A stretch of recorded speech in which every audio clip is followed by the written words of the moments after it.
tu peux te faire ta room en disant vas-y je fais un truc un peu bien, je mets un petit jacuzzi, tout ça va être sympa. Tu peux tuer des gens en fait si tu passes à travers le plancher. On avait regardé les dômes géodésiques, bah ouais c'est plus rentable, sauf que là pour le coup, dans 10 ans faut la changer. Si vous deviez investir à titre perso, est-ce que vous feriez de la coloc? J'en ai déjà une mais je le referai plus.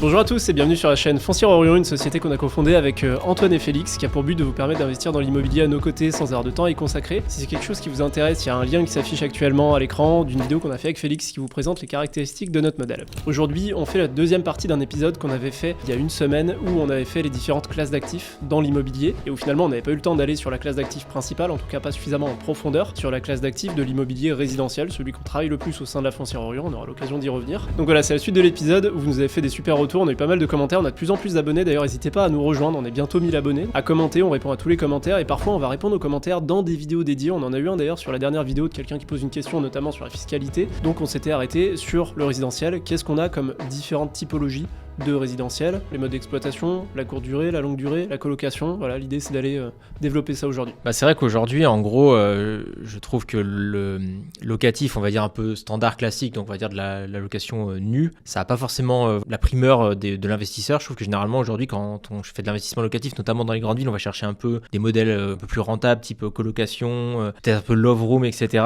Et ça pour le coup avec la foncière on fait pas. Il faudrait qu'on en parle un peu parce que je trouve qu'il y a beaucoup de gens qui s'engouffrent un peu là-dedans pour encore vendre du rêve un petit peu avec la liberté financière au bout de quelques lots. Aujourd'hui avec des taux à 3,5 c'est plus difficile de devenir on va dire rentier rapidement que quand on avait des taux à 1%. Et je voudrais qu'on parle un peu de ça parce que je pense que ça peut un peu casser des mythes et ça peut peut-être éviter à des gens d'aller peut-être trop vite dans des systèmes hybrides entre guillemets et d'expliquer un petit peu les avantages et les inconvénients déjà de ce système-là pour commencer. Mais tu vois, ce matin, j'ai vu une annonce d'un bien à vendre, je vais même pas cliquer dessus, mais en gros, sur la miniature, c'était marqué rentabilité 9%, en coloc 14% et en courte durée 27%. Et en fait, c'est des rentabilités brutes, c'est-à-dire que tu calcules ton chiffre d'affaires. Mais finalement, plus tu vas dans des modes d'exploitation qui sont chronophages et qui sont sur des courtes durées ou sur la densification, le fait de mettre plus de gens dans un logement, et petite parenthèse, on parle de ça, c'est des choses qu'on a fait par le passé, on le fait plus dans la foncière, mais on a eu l'expérience et on en a encore un petit peu. Toi, t'as une coloc encore, deux, ouais. notamment en perso. Ouais.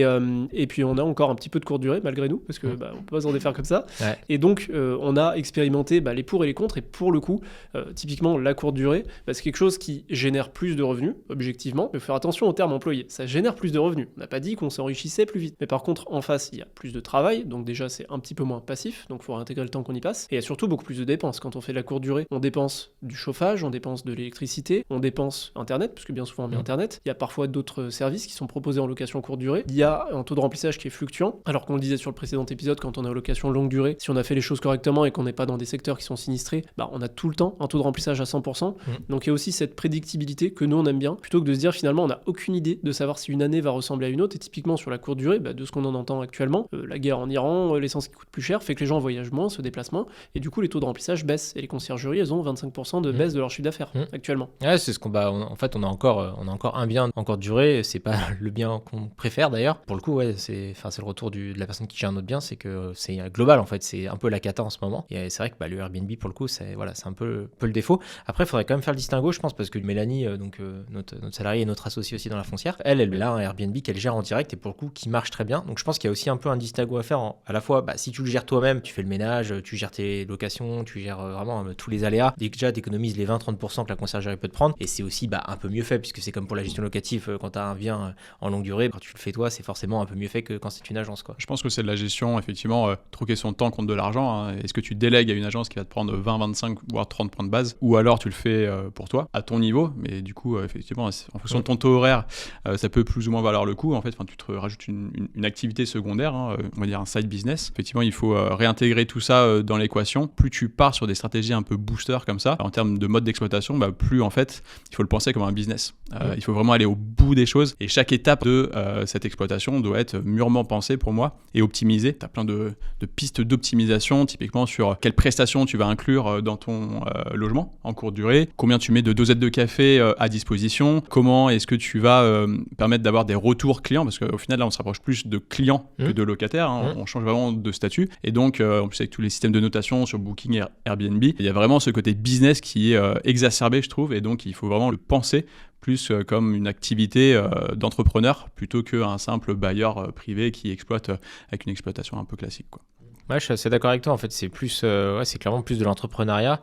Et pour le coup, j'ai rien contre les gens qui gèrent leur Airbnb en direct, et tant mieux s'ils ont le temps de le faire, mais c'est pas forcément non plus duplicable à l'infini. Parfois, bah voilà, t'as peut-être autre chose à faire que faire un ménage le dimanche soir entre deux locataires. Enfin ouais, t'as peut-être envie de te poser aussi. Je pense que des fois, notamment des gens qui vendent peut-être des formations un peu autour de l'atypique, ils occultent volontairement ou involontairement, un peu trop vite ces défauts qui sont quand même sur du long terme assez lourds à supporter, quoi. Je parle des gens qui disent que tu peux faire 2000 euros de cash flow avec un logement à Ouais. moins de 100 000 euros. J'ai envie de rajouter ça après. Ouais, mais Qu'est-ce que t'en penses? Non, mais mais c'est le pire, c'est que ça marche. Enfin, tu vois encore des gens qui disent que c'est s'ils possible, payent de la quoi. pub, c'est que ça marche. Hein. Ouais. Le pire, c'est qu'ils doivent peut-être avoir des stats en termes de chiffre d'affaires qui sont pas si déconnantes que ça. Mais en fait, quand déjà tu viens lisser ton revenu à l'année et quand t'enlèves, comme tu disais tout à l'heure, toutes tes charges inhérentes à tout ça, c'est plus aussi beau que ce qu'ils vendent, quoi. Et il y a aussi un point qui est hyper important, c'est quand tu vas commencer à aller sur de l'atypique, c'est la liquidité de ton bien, en fait. C'est que ton bien, demain, tu fais, regarde notre exemple, nous, de notre appartement qu'on a dans les codes un peu du haut de gamme, hein, d'une suite d'appartements de luxe type hôtel. Enfin, personne va faire sa résidence principale de cet appart, en fait. Donc ça veut dire que tu es obligé de le revendre à un investisseur en termes de renta. Mécaniquement, tu te mets déjà sur un marché où il y a moins d'acheteurs que sur le marché grand public où quelqu'un pourra faire aussi sa résidence principale. C'est clairement pas occulter le fait que ton bien, il est moins liquide, quoi. Ça, c'est vraiment, pour moi, une donnée hyper importante. Et je pense que tu as vraiment aussi une tendance de marché avec des mécaniques d'offre et de demande. Et j'ai l'impression que au début, l'investissement locatif, c'était de l'exploitation classique, location nue, location meublée, etc. Dès que tu veux aller un peu cranter au-dessus en termes de boost de rentabilité, tu passes effectivement par de la colocation. Et après, c'est quoi le next step? C'est de la courte durée, mais de la courte durée comme Madame Michu qui met son appartement sur Airbnb, mais qui réutilise des meubles qu'elle avait déjà, etc. Et ensuite, tu te professionnalises un petit peu plus, tu pousses toujours un peu plus loin le curseur. Après, tu peux passer effectivement sur des logements, on va dire, beaucoup plus atypiques, thématiques, thème Harry Potter, Star Wars, enfin peu importe quelle thématique là, tu peux mettre au sein de ton logement. Un petit peu moins liquide, quoi. C'est rare que le mec ait envie de faire sa RP chez Harry Potter, quoi. C'est ça. Mais du coup, jusqu'où tu pousses le curseur de l'atypique justement pour te mettre au-dessus du flot d'offres qu'il existe en fait sur des logements, on va dire, courte durée. Et donc, je pense que c'est vraiment ça. Et ça a été typiquement le cas, j'ai l'impression, sur la colocation où pendant des années, ça a été matraqué par les vendeurs de formation, etc. Comme quoi c'était un peu la panacée. Tout le monde a commencé à faire de la coloc. Et en fait, tu te rends compte que des fois, tu as des marchés qui sont saturés d'offres de coloc. Pour faire un peu différemment des autres, justement, qu'est-ce que tu fais? Tu mets peut-être ton appartement en courte durée, mais si c'est saturé aussi sur la courte durée, on va dire mass market, qu'est-ce que tu fais? Tu crantes encore au-dessus avec quelque chose que personne n'a fait. Et en fait, jusqu'où tu pousses le curseur avec les love rooms, etc. Les love rooms, je trouve, ça commence à être saturé un peu dans certaines villes. Du coup, où est-ce que tu vas en fait?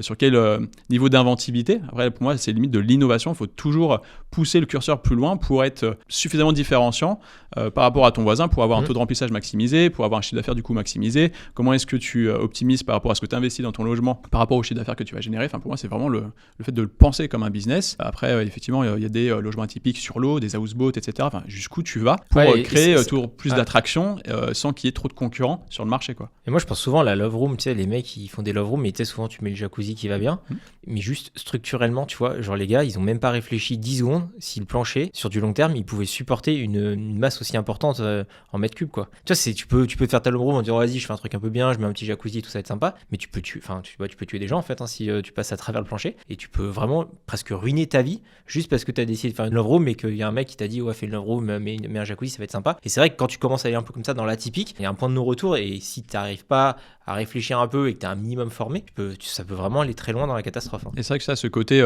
point de non-retour, moi ce que j'aime bien dans l'immobilier, c'est toujours avoir un peu un plan A, un plan B, un plan C. Et en fait, plus tu pousses le bouchon loin, moins tu as de réversibilité sur ton exploitation. Tu es obligé d'avancer dans le couloir, tu peux plus jamais reculer. Ouais. Et donc, du coup, c'est compliqué après si tu veux pivoter, te dire, bon, au final, là, ça marche moins, j'ai un taux de remplissage qui est moins bon. Bon, si tu as fait une déco incroyable, qui n'est pas démontable, entre guillemets, ou alors tu vas redépenser énormément d'argent pour démonter tout ce que tu as installé pour le repasser en longue durée. Au bout d'un moment, c'est un peu compliqué, et même à la revente. Le futur acquéreur va le pricer à la renta. Donc, il va bien regarder aussi ton taux de remplissage, etc., pour voir si lui aussi va pouvoir reproduire ce même business model. Et potentiellement, si les chiffres sont mauvais, en fait, le truc, il va plus rien valoir, quoi. Et t'as que cette valorisation. Alors que sur de la longue durée, si t'as pas transformé le logement, finalement, tu peux le vendre vide. Du coup, à partir de là, on s'en fout un peu de ce que payait le dernier locataire. Les gens vont faire leur étude de voir comment ils peuvent le louer, s'ils veulent le louer. Mais ils peuvent aussi vouloir l'occuper, ce qui n'est pas le cas quand on a transformé à ce point-là. Un petit point aussi au niveau des jacuzzis. Il faut différencier jacuzzi et baignoire balnéo, parce que t'as les baignoires balnéo que tu remplis. Tout à fait. Et du coup, alors ça a quand même une certaine masse. C'est plutôt sur le côté humidité ambiante, parce que le jacuzzi, tu le vides jamais. Créer un logement avec un jacuzzi à l'intérieur, il te faut une VMC. Je sais même pas comment on la dimensionne, comment il faut faire pour que le logement va être hyper déperditif. additif parce que tu vas aspirer énormément d'air pour faire rentrer énormément d'air frais de l'extérieur, mais du coup cet air-là il faut le chauffer, et à mon avis en conception c'est assez fin quand même pour pas faire un truc qui est pourri au bout de 5 ans. Ouais, c'est ça. Et qui dit assez fin dit des coûts entre guillemets plus importants pour les travaux. Donc en fait, au final, si tu fais ça très très très bien, je suis pas sûr que ta renta elle soit non plus aussi dingue quoi. Et après, pour parler un petit peu aussi, vraiment dans le logement encore plus atypique, type cabane dans les arbres ou des bulles, etc. T'en as des fois, ils se targuent d'avoir des rentables de dingue, mais en fait, c'est juste qu'aussi ton bien, c'est un bien qui est jetable en fait. Ta cabane dans les arbres, autant dans l'immobilier, on a de l'amortissement, mais cet amortissement, en fait, c'est plutôt une bonne chose, parce que ton bien, généralement, il prend plutôt de la valeur, alors que ta cabane dans les arbres, si tu ne l'entretiens pas et que dans 20-30 ans, ton bois, il a, entre guillemets, pourri, et ton bien, à la fin, il vaut quasiment zéro, quoi. Donc ça, c'est aussi quand même quelque chose à intégrer, c'est qu'il y a des biens qui sont, entre guillemets, un peu jetables dans la typique. On avait fait ça, le calcul, on avait regardé les dômes géodésiques, donc les bulles, là, sous lesquelles on peut dormir, et on avait regardé un peu la durée de vie, en fait, on s'est dit, ouais, c'est plus rentable, sauf que là, pour le coup, faut vraiment prendre en compte que dans 10 ans, il faut la changer. Ça, c'est quelque chose que, voilà, on est différence rentabilité brute, rentabilité nette. Rentabilité brute, c'est combien je gagne divisé par combien j'ai dépensé, et rentabilité nette, c'est vraiment combien je gagne moins tout ce que ça me coûte, et dans ce qu'on coûte, on va considérer que si le truc il est jetable au bout de 10 ans, faut le provisionner, il y a 10% par an de perte de valeur tous les ans, et une fois que tu as fait ça, peut-être que tu gagnes pas plus que sur de la longue durée. Et sur le côté de durée de vie aussi, tu peux aussi le réintégrer, prendre le parallèle sur l'usure prématurée d'un bien. Est-ce que vous pensez, par exemple, qu'un logement exploité en courte durée s'use plus vite qu'un logement exploité en longue durée? Je pense qu'il y a des deux. Parce que à la fois, en fait, comme il est en courte durée, il y aura quand même souvent du ménage, il y aura souvent quelqu'un qui va passer. Donc en vrai, oui, parce que les gens font moins attention, et c'est naturel, entre guillemets, quand t'es pas chez toi, peut-être t'es pressé ou quoi, il y a les valises, ça va plus vite prendre des chocs sur les murs. Quand t'arrives dans un endroit, il est déjà un petit peu abîmé, une trace de plus, ça va pas se voir, alors que chez toi, en fait, la première trace, tu vas la nettoyer. Il y a du pour et du contre, c'est que les gens individuellement vont faire moins attention, t'as peut-être des gens qui ponctuellement vont beaucoup le dégrader, mais à la fois, t'as pas ces gens-là pendant 10 ans. Donc tu ne retrouves pas, théoriquement, sauf dégradation volontaire, ton logement vraiment 100% à rénover, alors que ça peut être le cas en location longue durée. Donc une fréquence de nettoyage et de réparation qui pour moi est mécaniquement plus importante.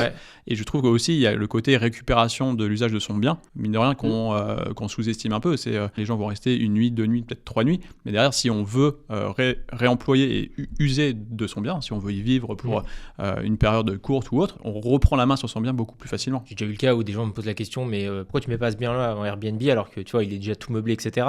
C'est vrai que quand tu as déjà ton bien, tu fais déjà la location en LMNP, ça coûte pas grand-chose, on va dire, de le basculer en Airbnb, tu prends une box internet et puis ça part quoi. Moi je pense que ça dépend vraiment des régions géographiques. Si tu es dans une région par exemple type bord de mer, tu vois Cannes par exemple, ça peut être intéressant d'avoir un peu une sorte d'exploitation un peu hybride où les mois d'été, tu sais que tu peux vraiment faire des performances qui sont très très bonnes, mais par contre quand tu es dans des régions pas forcément hyper touristiques, je dirais que franchement, je suis pas sûr que le jeu il en vaille la chandelle. Et sans parler aussi des risques juridiques en termes de... les villes qui font la chasse au Airbnb par exemple ? Alors pas forcément, mais sur les risques d'être assimilé proxénète s'il y a des prostituées qui occupent le bien pour faire ce genre d'activité. Il y a ce genre de risque quand même juridique qui, mine de rien, peut être assez important. Et le risque aussi de squat, on en parle assez peu. Mais, en ce moment, il y a quand même pas mal de sujets sur le squat à ce niveau-là. Quoi. Donc pour moi, il y a quand même pas mal de mise en garde sur ce genre, parce que mécaniquement, tu multiplies le nombre de personnes qui vont habiter dans ton logement. T'auras plus d'emmerdes, c'est fatidique. Mécaniquement, tu risques d'avoir plus de problématiques. Tu les filtres beaucoup moins. C'est un simple message, une réservation sur un site. Tu les rencontres pas. C'est souvent automatique en plus. Tu ne demandes pas leur fiche de paie. Tu vérifies pas spécialement leur identité, même si normalement c'est la plateforme qui est censée le faire. Il y a quand même un filtre qui est moins sélectif, et donc tu t'attends peut-être à avoir des gens que tu n'aurais pas sélectionnés par toi-même. Sur la longue durée. Moi j'avais aussi du coup un point, c'était sur les colocations. Donc on habite tous pas très loin on va dire de Lyon. Lyon, il y a un encadrement des loyers, donc forcément les gens ils essayent de trouver des subterfuges pour faire de l'immobilier rentable. Et la colocation, je trouve à Lyon, j'entends beaucoup parler, des gens qui font de l'accompagnement à l'investissement locatif utilisent beaucoup le biais de la colocation pour vendre des biens, je trouve parfois pas hyper quali, mais voilà, on va dire un peu plus rentable que si on le mettait en location classique. Et j'ai l'impression, on en discute, mais même à Lyon, qui est quand même une ville étudiante et quand même une des plus grandes villes de France, le marché de la coloc, il est quand même déjà bien saturé, quoi. Et en fait, c'est aussi un peu le problème, c'est que généralement, quand tu achètes un bien pour de la colocation, on ne te vend pas la valeur locative qui va avec, on te vend un taux de remplissage à 100%. Et dans la pratique, c'est quasiment jamais le cas, ou c'est très très rare. Enfin, tu peux pas avoir un an de taux de remplissage à 100%, c'est pas possible, quoi. C'est très rare, ouais. Et ça, tu vois, je trouve qu'on dénature pas mal de biens. Je vois souvent des biens où le salon est dans la cuisine, quoi. Mais en fait, tu as un salon de 10 mètres carrés pour avoir fait 4 chambres. Et même ça, tu vois, mécaniquement, mécaniquement, le jour où tu veux revendre, personne va vouloir habiter dans un appart comme ça, donc tu es voué à faire de la colocation, et du coup tu es très tributaire d'un marché qui déjà aujourd'hui est vachement saturé. Vous en pensez quoi, vous, de la coloc Si vous deviez investir à titre perso, est-ce que vous feriez de la coloc? Alors moi j'en ai déjà une, mais je le referai plus. Clairement, à l'époque, c'était en 2020, ça avait encore du sens. Puis moi c'était en région Normandie, donc il y avait un peu moins de tension locative que ce qu'on peut voir sur Lyon, il y en avait moins. Mais aujourd'hui j'en referai pas. Clairement, par rapport au temps passé, par rapport au niveau d'offres qu'il y a vraiment, ça s'est démocratisé comme jamais. Il y a une dizaine d'années, les colocations, les gens en parlaient un petit peu moins, ça se faisait, mais il n'y avait pas autant. Mais là, avec des prix qui ont quand même explosé, derrière, les gens cherchent en fait à toujours trouver un peu plus de renta, et donc ils partent de plus en plus sur ce genre d'optimisation des espaces, et ça crée pour moi un déséquilibre d'offres et de demande, et le taux de vacances locatives, justement, mécaniquement, risque d'augmenter, et ça, les gens le sous-estiment clairement. Et en plus, pour le coup, ok, t'es un peu plus rentable, mais notamment à Lyon, où tu cours un vrai risque, c'est que tu respectes absolument pas l'encadrement des loyers. Tu loues des chambres 500 € qui, du coup, ne peuvent pas se louer à ce prix-là. Donc je trouve qu'en plus, c'est un peu la double peine. C'est que tu es sur un marché où, ok, tu es un petit peu plus rentable, mais tu t'exposes quand même à qu'il y a un locataire qui te dénonce, et là, la métropole va faire ce qu'il faut pour te condamner. Et en fait, c'est là que j'arrive pas à comprendre un peu la hype qu'il peut y avoir, tu vois, sur de la coloc, notamment dans les grandes villes, quoi. J'arrive pas trop à comprendre, parce que je trouve que c'est des marchés qui sont saturés. Et en plus, derrière, tu risques quand même, tu as un risque juridique qui est assez élevé, je trouve. C'est le seul moyen qu'ils ont trouvé pour trouver un peu de renta, c'est tout. Okay. Ouais, puis la personne qui te vend le principe de faire de la coloc va te dire tu fais un bail civil au lieu d'un bail loi 89 et du coup t'es pas soumis à l'encadrement des loyers, mais ça pareil ils commencent à y faire la chasse. En tout cas, si ta rentabilité ne tient qu'au fait de faire de la colocation, tu peux te faire mal, surtout si tu dénatures le bien, et ça pour le coup c'est souvent le cas quand même. Pas forcément, tu vois, moi je l'ai jamais fait. Toi tu l'as pas dénaturé, et justement de garder des salons qui sont confortables avec une table à manger ainsi de suite, mais j'en ai visité, je connais un mec qui l'a fait. Pour le coup il me disait qu'il louait très bien, mais par contre effectivement il peut revendre qu'un investisseur. Ouais, ce côté dénaturer le bien en colocation, tu peux arriver à le préserver si on n'est pas dans des maxi colocations de 9 personnes, parce que sinon tu fabriques une maison immense qui correspondra à aucun usage. Mais tu vois, pour des T3, T4, T5, je trouve que ça va encore. Si tu gardes un usage correct et que tu donnes des espaces aux gens, ça va permettre aussi de les fidéliser, parce que si finalement tu rentres et que tu te fais chauffer à bouffer dans le micro-ondes pour manger dans ta chambre, c'est quand même moins convivial que d'avoir un salon avec une terrasse et un jardin et tout ce qu'il peut y avoir dans des grands appartements. Ah, on est d'accord. Il y a quelques années, c'était très très rentable la courte durée. En fait, on avait essayé pas mal d'appartements sur lesquels après on a rétro-pédalé parce que le marché a changé. Et en fait, le marché il a changé surtout parce qu'il y a eu de plus en plus d'offres pour une demande qui évoluait pas spécialement. Donc du coup, le taux de remplissage de tout le monde baisse et il faut finir par faire le constat de se dire combien je gagne en brut si j'enlève tous mes coûts. Est-ce que oui ou non je gagne plus que la longue durée? Dans notre cas, c'était non, on l'a passé en longue durée et maintenant on a plus de visibilité, on se pose pas la question de qu'est-ce qui va se passer en hiver quand tu auras des méga notes de chauffage, parce que ça aussi, tu peux avoir un bon DPE, mais quand les gens ils ouvrent la fenêtre et qu'ils mettent le chauffage à fond, tu peux absolument rien et ça peut aller très très vite. Et il y a des gens qui font ça. C'est pour ça que pour moi il faut vraiment essayer d'avoir un maximum de coups d'avance en fait sur le marché. Si on parle vraiment de ce niveau d'offre, l'idée pour moi c'est de se mettre au-dessus de la masse, et donc typiquement sur on va dire l'usage du vivre ensemble, partager des espaces communs, etc., pour ne pas être seul dans son studio et rencontrer des gens, notamment dans les métropoles, Paris, Lyon, Lille, etc. Pour moi, ce qui peut avoir du sens, et pour aller au-delà de la colocation, c'est plutôt le format co-living. Typiquement, là, tu peux quand même avoir des niveaux de prestations où tu pousses toujours le bouchon un peu plus loin avec des buanderies qui sont typiquement dans le bâtiment, des très grands espaces communs, beaucoup d'électroménagers, des salles de sport, etc. Donc, aller vraiment sur des niveaux de prestations qui sont... ouais, t'es presque dans de l'hôtellerie, en fait, là. T'es limite sur la part hôtellerie. Du coup, tu te crées un deuxième métier. Business, et en plus, les niveaux d'investissement initiaux sont quand même colossaux, donc on est vraiment sur... Mais c'est pour ça que pour moi, il faut aller plutôt sur des volets business pour justement contrecarrer et être, entre guillemets, meilleur que son voisin, pour être sûr de maximiser le taux de remplissage et donc, en fait, arriver avec une prestation qui est jamais vue, en fait. Toujours essayer d'être précurseur et de faire un peu cette course à l'innovation, entre guillemets, pour avoir une offre qui est toujours différenciante par rapport à ce que fait son voisin. Et ça, je pense que ça peut adresser un vrai besoin dans les grandes villes. Je n'irai pas faire un co-living dans la Creuse, mais par contre à Lyon, à Paris, etc., je pense que ça peut vraiment adresser une vraie demande. Mais par contre là, c'est un niveau de professionnalisation qui est quand même beaucoup plus élevé. Tu as des coûts d'entrée qui sont colossaux, parce que du coup au co-living il faut une certaine surface. Enfin, à Lyon à coût de 4-5 000 € du mètre, forcément ça va très très vite chiffrer. Et c'est vrai que compliqué de se lancer sur un projet comme ça. Mais du coup, c'est pour ça, tu as une vraie barrière à l'entrée, donc tu as moins de personnes qui se lancent sur ce format d'exploitation, et auquel cas, tu as moins d'offres, etc. Donc mais on n'a rien sans rien, je pense. Ouais, ok. Ah, mais cette fuite en avant t'amène toujours vers des biens qui sont de plus en plus professionnels, de plus en plus commerciaux et qui se price qu'à la renta. Nous, ce qu'on aime bien, c'est avoir plusieurs options. Donc on préfère se dire, même si à la limite, ça serait, si de notre point de vue, parce que d'ailleurs, ce qu'on dit, c'est juste notre point de vue, hein, il y a sûrement des gens qui ont des très belles performances en courte durée, en colocation, qui ne font que ça, qui maîtrisent très bien. Heureusement Mais en d'ailleurs. tout cas, nous, dans notre cas, on a fait l'essai sur les différents modes d'exploitation et on se dit, bon, bah ok, on a fait un peu de coloc, on garde ce qu'on a, mais on n'en fait pas de nouvelles. La courte durée, on en a un petit peu, on garde ce qu'on a, mais on n'en fait pas de nouveau, parce que, en tout cas, de notre point de vue, la longue durée, elle nous permet, par rapport à nos critères, d'avoir un meilleur rendement net sur le long terme et d'avoir des biens qui sont réversibles et qui peuvent se vendre comme des résidences principales le jour où on choisit de les arbitrer. Et il y a aussi, je pense, quelque chose qu'on a un peu omis, c'est le côté passif, la passivité qui nous permet d'en empiler davantage, donc de faire plus de volume. Donc mécaniquement, je pense que c'est ce qui fonctionne le mieux, c'est de pouvoir en enchaîner plus. On va pas avoir 50 lots en courte durée qu'on gère nous-mêmes au bout d'un moment. Tu deviens une conciergerie. On devient une conciergerie, on a tous 24 heures dans une journée, donc je pense que le seul moyen pour réussir à enchaîner les acquisitions, c'est d'avoir un niveau de passivité le plus important possible sur les modes d'exploitation. Donc la longue durée et notamment la location nue permet quand même d'avoir un taux de turnover qui est quand même assez faible, quoi. Ouais. Mais ça, on a mis du temps à le comprendre quand on a commencé l'IMO avec Charles, c'est qu'on cherchait à tout prix la rentabilité, donc on s'est tourné vers du Airbnb ou des petites surfaces. Et en fait, c'est vrai que la passivité, ça a un coût, on va dire, en termes de rentabilité, c'est un peu moins rentable. Pour enchaîner, en tout cas, et tu perds pas ton temps, quoi. Donc c'est vrai que c'est un peu un conseil qu'on peut donner, c'est si vous commencez à vous lancer dans l'IMO, c'est peut-être pas non plus chercher des biens rentables à tout prix, c'est aussi prendre en compte que la passivité, c'est quand même un vrai confort pour l'investissement, quoi. Notamment si on a la volonté d'enchaîner. Et parce que tu as des gens qui, pour le coup, se disent vraiment, je veux faire que de la courte durée. Et on a vu le cas, un séminaire, on avait été ensemble où je parlais avec un des participants qui avait un bâtiment dans lequel il avait déjà produit plusieurs logements pour en faire de la courte durée. Il avait plus le budget pour finir 1 ou 2 appartes et pour les meubler, et surtout pour les meubler et les équiper. Okay. Du coup, je disais, mets-le en location nue longue durée, là, il manque pas grand-chose pour y aller. Et en fait, il était tellement focus sur le fait de faire de la courte durée qu'il a même pas élargi le champ des possibles. Il rentrait 0 loyer. Il disait, quand je vais louer en courte durée, je ferai 1005 par appart. En attendant, il y a 0 pour l'instant. Ouais. Et par contre, tu pourrais vraiment faire peut-être 6 ou 700 si tu le mettais en location de longue durée. Ça lui enlevait une vraie épine du pied parce qu'il n'avait pas trop d'autres portes de sortie pour finir ses travaux. Ces modes d'exploitation-là, qui sont du coup par nature meublés, parce qu'il y a la location meublée longue durée, on va aller aussi après sur la fiscalité un petit peu, ça demande beaucoup plus d'entretien. C'est-à-dire que dans une colocation, mettons, de 5 personnes, tout est utilisé de manière quand même assez intensive.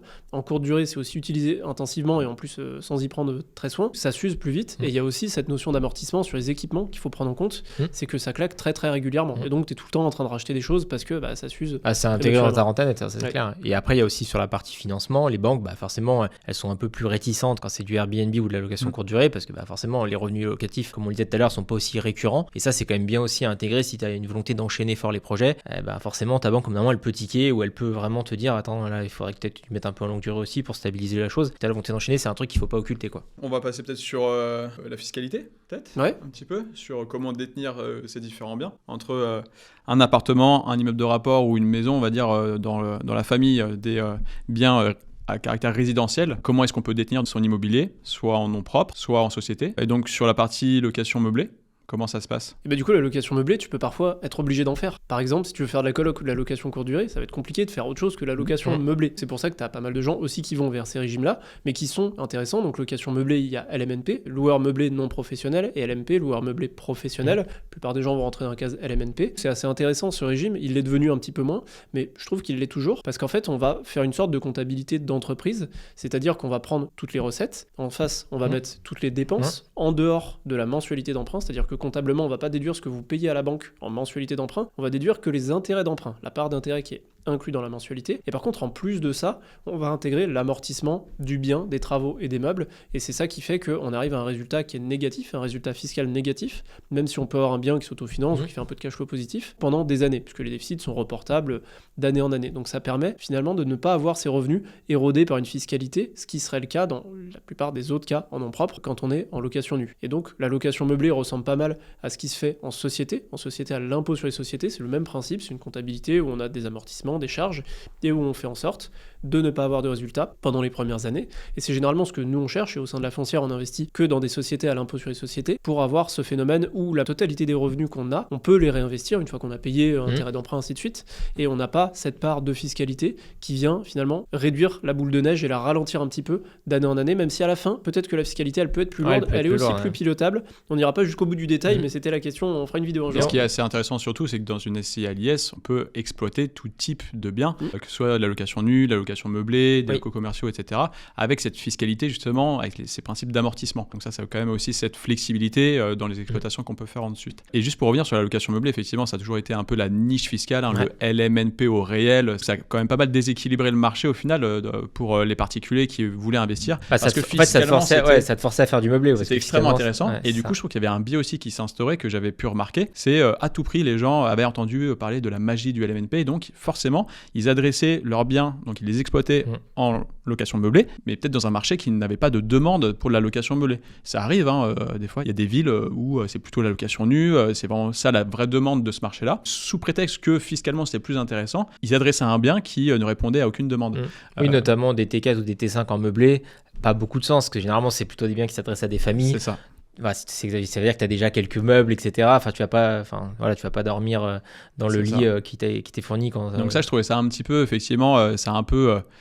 ça a dénaturé le marché et du coup là on est en 2026, en 2025 il y a eu une loi de finances qui a effectivement modifié cette mécanique d'amortissement. Alors donc les amortissements continuent toujours à être appliqués, sauf qu'ils sont réintégrés dans le prix de vente au même titre que dans une SCI à l'IS où il y a une réintégration des amortissements. Donc on en profite pendant l'exploitation, mais derrière on se fait un peu rattraper lors de la cession du bien. Donc ça, il faut aussi le prendre en compte. Et c'est vrai qu'on nous pose souvent la question pourquoi SCI à l'IS et pas à l'IR. Comme tu disais tout à l'heure, l'avantage de l'IS, c'est que du coup tu payes ton imposition plus tard et que ça te permet d'investir le plus possible dans l'immobilier, si notamment tu as une vocation à enchaîner fortement. C'est vrai que l'IS c'est plutôt pas mal. Par contre derrière, grosso modo, pour caricaturer, le jour où tu vends ton immeuble, ta plus-value tu la divises par 2 et puis il y en a la moitié qui part à l'État et puis la moitié que tu conserves, quoi. Donc c'est vrai que grossir sa boule de neige, c'est vrai que la SCI à l'IS c'est quand même c'est le top, c'est le top, je trouve.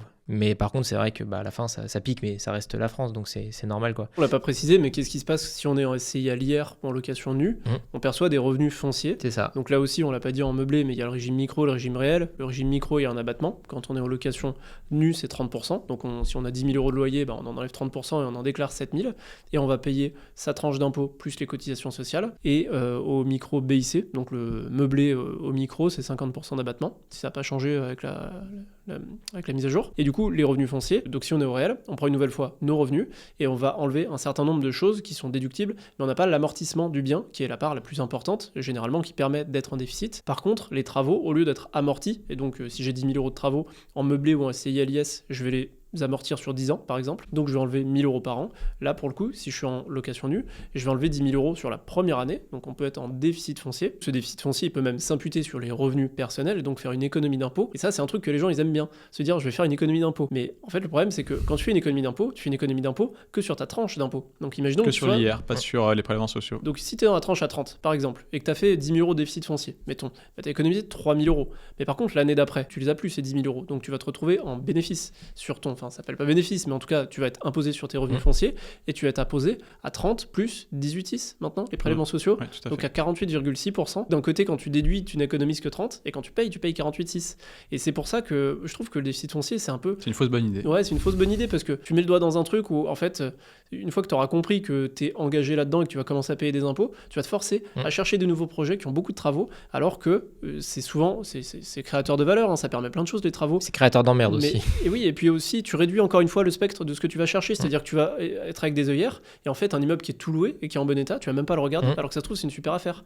Nous ce qu'on regarde dans la foncière c'est tout type de bien. Alors on a notre cahier des charges à prépondérance résidentielle, mais tout type d'immeuble, qui soit loué, pas loué, qui soit en bon état, pas en bon état, même s'il y a du meublé dedans, c'est pas grave, ça changera rien pour nous au niveau fiscalité. Et je trouve que c'est déjà assez dur, enfin nous on se met des critères très exigeants de sélection, c'est dur de trouver des biens qui sont rentables dans le marché actuel, donc si en plus tu commences à ne pas tout regarder dans ce qui existe en te disant je vais faire que du résidentiel, que dans cette zone, pour faire de la courte durée, en meublé, machin, avec des travaux. C'est déjà compliqué de trouver des biens. Et tu sais que sur la partie, ça me fait penser sur la partie déficit foncier, je crois que c'était en 2023 que l'État avait mis en place justement un doublement du montant du déficit foncier, donc au lieu d'être à moins 10 700, on pouvait aller jusqu'à moins 21 400 si les travaux concernaient des travaux de rénovation énergétique. Donc ça c'était assez drôle, c'est qu'en fait ils pensaient que c'était une carotte fiscale, donc plus avantageux pour le particulier et pour les inciter à faire des travaux de rénovation énergétique, alors que mécaniquement non, c'est moins intéressant parce que tu perds le gain sur les prélèvements sociaux. Donc c'était assez drôle. Pour reparler un petit peu de SCI, hier j'étais en call avec deux associés donc, qui ont créé leur SCI avant de trouver un bien. Je leur ai dit c'est rare rare. Dans l'immobilier, ça se passe pas comme ça. Mais il y en a un qui m'expliquait, il habite aux États-Unis, donc il est résident fiscal américain. Donc il disait que c'était plus facile déjà de créer la SCI. Il nous regarde de Los Angeles d'ailleurs. Et on le salue, merci. On est regardé de Los Angeles, ça met un petit coup de pression. Donc on parlait un petit peu et il me disait, nous on veut chercher un appartement. Et je leur disais, mais en fait, les gars, vous avez déjà créé une SCI. Il y a tellement de frais fixes qui sont dans l'environnement, l'écosystème de la SCI. C'est dommage de faire qu'un appartement. Que c'est dommage de faire qu'un appartement. Et c'est aussi ça où des fois il faut regarder, c'est en fonction du système, on va dire juridique qu'on va choisir, en fait ça vient définir ton bien que tu dois chercher quoi. Et là pour le coup ils étaient partis sur un appart et je leur ai dit les gars c'est vraiment pas dans votre intérêt de prendre un appartement. D'une part vous êtes deux donc acheter un appartement à 100 000 euros, ça va un investissement de 50 000 euros chacun, c'est pas quelque chose qui non plus qui vaut votre temps je pense. Ça les force mécaniquement à s'orienter vers l'immeuble de rapport parce que du coup il faut qu'ils aient quelque chose à minima qui coûte 200, 250 voire 300 pour amortir tout ce qui va être comptabilité, frais de création de SCI, le prêt qui va forcément coûter aussi plus cher. C'est vrai que c'est aussi intéressant des fois de bien réfléchir à mon système que je mets en place juridique va déterminer un petit peu ce que je vais chercher derrière. Quoi. Après, on en revient toujours au même, c'est quels sont les objectifs, quelle est la vitesse de croissance et quelle est vraiment la vision à 5-10 ans. Est-ce que je vais simplement acheter un seul appartement ? Auquel cas, est-ce que ça vaut vraiment le coup effectivement de monter une SCI ? Par contre, si je sais que je vais accumuler et que ça va me plaire aussi, parce que des fois, il y en a qui commencent l'immobilier, ils disent tout de suite, je vais acheter 5 lots, je vais créer une SCI, tout ça, mais est-ce que ça va te plaire ? Parce qu'il y en a qui sont vraiment pas câblés pour ça. Je le matraque assez souvent, mais c'est pas fait pour tout le monde l'immobilier. Donc, est-ce que c'est pas mettre un peu une usine à gaz en place pour un truc que tu n'as même pas encore testé ? Déjà, peut-être teste un petit peu, mets un premier orteil, vois si ça te plaît, si la température est bonne, et si c'est le cas, ok, peut-être que tu peux enclencher la deuxième avec une structure juridique un peu plus complexe et qui nécessite quand même un suivi. Je pense qu'il faut faire les choses dans l'ordre. Je suis d'accord avec toi. De tes objectifs. Si je devais résumer un petit peu, parce que là, on a quand même un peu cassé du sucre sur la LCD ou la coloc, mais tu as deux profils différents. En gros, tu as le profil du gars qui veut vraiment faire de l'immobilier passif, pas forcément générateur de revenus à court terme, mais qui a plutôt un horizon de se dire, allez, à 20 ans, je veux, entre guillemets, pouvoir vivre de l'immobilier, et qui a une volonté d'enchaîner sur pas mal de projets. Là, je dirais qu'il faut commencer sur le spectre un peu location meublée, longue durée, et puis après partir sur une SCLIS avec de l'achat d'immeubles de rapport pour enchaîner. Et tu as aussi un peu le profil peut-être du gars qui se dit, en fait, moi, mon taf me plaît pas trop, j'ai peut-être pas un taf qui est très prenant, en fait, peut-être qu'à 16h, j'ai fini de travailler. Et à ce moment-là, il cherche peut-être plutôt un complément de revenu et il a du temps à y passer. Et là, pour le coup, je pense que tout ce qui est location courte durée type Airbnb, ça peut avoir du sens, mais il ne faut pas qu'il ait cette idée en tête de pouvoir reproduire ce modèle-là de manière indéfinie. Ça veut dire qu'en gros, juste tu cherches un complément de revenu peut-être de 300, 400, 500 balles. Tu te dis que tu t'en fais deux et que c'est ton taf, c'est ton deuxième boulot à côté. Je pense qu'en fait, en gros, c'est vraiment deux profils différents. Et du coup, en fonction de ton profil, les gens là, ils peuvent se reconnaître, plutôt s'orienter sur de la longue durée, ou alors si c'est un profil plutôt un peu court terme, revenu complémentaire, on a du temps à passer, c'est plus de la courte durée qu'il faut choisir quoi. Mais moi je le verrais un peu comme ça si je devais résumer un peu ce qu'on se dit là aujourd'hui quoi. Après je pense qu'encore une fois il faut être câblé pour et faire son étude de marché. Par exemple sur la courte durée, tous les secteurs géographiques ne s'y prêtent pas. Il faut bien savoir à qui tu t'adresses, quelle est ta cible, etc. et comment proposer une offre qui correspond justement à une demande encore une fois. Faut faire une vraie étude de marché. Faire une vraie étude. En fait, même quand tu prends un bien en longue durée, il faut quand même un peu étudier le marché, voir s'il y a une tension, tu mets une annonce sur le bon coin pour voir si ça répond ou pas. Mais je suis d'accord avec toi que si tu fais de la location courte durée, il faut vraiment pousser davantage l'investigation pour vraiment être sûr que ce que tu vas faire répond à un cahier des charges précis et à une demande précise. Quoi. Ou auquel cas avoir un plan B justement pour rebasculer dans une stratégie location longue durée mais que ce soit déjà rentable en version longue durée. Pour le coup, nous, l'appartement qu'on a en location courte durée, on a fait beaucoup de travaux, on a fait, comme je disais, une suite un peu sympa, mais aujourd'hui, en fait, il marche pas très bien, on va pas se le cacher. Tu veux le revendre, mais en fait, tu le revends et tu as une renta qui est pas dingue. Quelqu'un qui va en faire sa résidence principale, comme je disais tout à l'heure, ça peut pas arriver. Et franchement, c'est un des seuls biens, tu vois, et pourtant on en a quand même pas mal en perso avant d'avoir créé la foncière. C'est un des seuls biens, tu vois, où c'est un peu une épine dans le pied, quoi, celui-là. Ouais, complètement, à cause de l'irréversibilité. Parce que justement, à l'époque, en fait, notre postulat, il était ce que tu disais tout à l'heure. Il était de pousser le bouchon. C'est-à-dire qu'on s'est dit, on va pas faire les pinces. On va mettre des belles choses et on a vraiment un niveau de finition qui est au top. Et on n'a jamais dépensé autant dans des travaux ramenés au mètre carré, en équipement et tout. Il y a des trucs qu'on n'a pas chez nous dans nos RP. Mais pourtant, ça suffit pas. Alors que même à l'époque, c'était quoi ? C'était 2023 ? Ouais. Donc c'était il y a 3 ans. Il y avait moins de demandes, il y avait moins d'offres et il y avait quand même un peu de demandes. Mais je pense que l'erreur qu'on fait, c'est qu'on a trop sous-estimé le fait que si c'était pas nous qui nous occupions en direct avec la gestion des commentaires, etc., ça peut moins bien marcher, quoi. Et je pense que ça, on l'a trop sous-estimé, on l'a balayé en disant ça va marcher. Il y en a qui le font, on va y arriver aussi. En fait, c'est un peu, je pense, notre erreur, tu vois. Si je devais analyser, tu vois. Et pour le coup, celui-ci, on l'avait aussi fait parce qu'on avait failli en acheter un de quelqu'un qui exploitait déjà quelque chose de similaire, mais qui était un peu moins bien fini. Donc on s'est dit, on va faire un cran au-dessus et ça va encore mieux marcher. Et en fait, non. Et c'est ça le problème de cette non-prédictibilité de la courte durée. Au stade de la prédiction, tu peux faire dire ce que tu veux au chiffre. Tu prends 100 € par nuit x 25 nuits, ça fait 2500, c'est super pour un appart. Mais en fait, t'en sais absolument rien si ça va faire ça toute l'année, et ça va être 100 € la nuit, et si ça sera 25 nuits par mois de taux de remplissage. Alors qu'en location longue durée, c'est quand même assez simple de valider quand tu mets une annonce pour un T2 à 600 €. C'est plus facile. Tu vois la quantité de demandes en combien de temps, et tu vois tout de suite si t'es cohérent par rapport au marché. Bon, je pense qu'on a plutôt pas mal fait le tour. Est-ce qu'il y aurait d'autres choses à compléter un peu sur les typologies d'exploitation dans le résidentiel? Entre, du coup, peut-être les superficies. On n'a pas trop balayé forcément cette partie-là, entre les petites surfaces, le type studio, les T2, les T3, les T4. Comment est-ce qu'on panache ça par rapport aux surfaces aussi? Et comment adresser, on va dire, les bonnes typologies par rapport au marché? Là aussi, en fait, l'immobilier est hyper différent dans tous les endroits de la France et du monde. Donc, un truc qui sera vrai ici sera pas vrai ailleurs. Par exemple, à Lyon, avec l'encadrement des loyers, donc l'encadrement des loyers, il est en fonction de la typologie, en fonction du nombre de pièces que tu as dans ton logement. Et moins tu as de pièces dans ton logement, plus tu peux louer cher au mètre carré. Donc, par exemple, un appartement où ici, on se dirait, tiens, ce studio, on peut en faire un T2, parce que on sait qu'on va louer plus cher si c'est un T2. À Lyon, tu as plutôt intérêt à le laisser en studio, au sens de l'encadrement des loyers, parce qu'il y a tellement de tension que de toute façon, tu auras un locataire. Donc, déjà, à partir de là, tu es un peu biaisé en fonction de la loi qu'on va te mettre sur le dos, on va dire. Et après, au niveau des typologies, nous sur la foncière, on aime bien aller du T2 au T4, on va dire. C'est ça les typologies sur lesquelles on travaille le plus. Studio, on en a quelques-uns, mais c'est une minorité. Oui. Pourquoi? Parce que le studio, c'est un produit d'investisseur. C'est, à part peut-être à Paris ou à Lyon, tu as des gens qui peuvent acheter ça pour faire leur résidence principale, mais en dehors de ça, c'est des produits d'investissement locatif qui du coup ne se price qu'avec une méthode par capitalisation, comme on le disait. Et nous, on aime bien avoir plusieurs portes de sortie, plusieurs possibilités pour valoriser notre bien. Et c'est pour ça qu'on aime bien déjà des immeubles de rapport qui contiennent plusieurs logements qui eux-mêmes peuvent se vendre de différentes manières. Ouais, c'est ça. Et puis je trouve le T2, T3, c'est une classe d'actifs qui est intéressante parce qu'elle concerne la plupart des besoins des Français. Donc c'est vrai que forcément, tu t'ouvres ton spectre de potentiels locataires. Donc je dirais que c'est plutôt pas mal. Mais après, voilà, ça dépend, comme tu disais, des villes aussi. Parce que c'est vrai que acheter un studio à Lyon pour investir, tu vois, quand le studio il coûte entre 100 et 130 000 €, je trouve que ça a du sens. Acheter un studio dans la Creuse qui peut peut-être coûter 25 000 € où il n'y a pas de demande locative parce qu'il n'y a pas d'étudiants forcément dans cette ville-là, ça a peut-être un peu moins de sens. Donc je dirais que chaque typologie d'appartement dépend un peu du secteur dans lequel on travaille au niveau géographique. Mais si tu veux pas trop te tromper, tu tapes sur un T2, T3, à peu près n'importe où en France, tu as des gens qui ont besoin de se loger dans un T2, T3. Donc je dirais que si on doit en retenir ces deux-là, de typologie, et après étudier en fonction de chaque ville et des besoins, quoi. Et après, moi, je sais que j'avais un avis assez tranché là-dessus sur l'adéquation entre la typologie, donc le nombre de pièces, et la surface. Je sais que typiquement, quand on vivait en Normandie, en fait, les surfaces optimales, donc pour ne pas surpayer des mètres carrés par rapport à une typologie donnée, par exemple, un T2 de 35 mètres carrés, c'était vraiment optimum, parce qu'on savait qu'on n'allait pas louer plus cher un T2 de 35 par rapport à un T2 de 45 mètres carrés. Ah, tu vois un tout petit peu plus cher, mais le delta par rapport au prix d'achat... En tout cas, dans notre marché là-bas, ça ne jouait pas. Vraiment, quelques...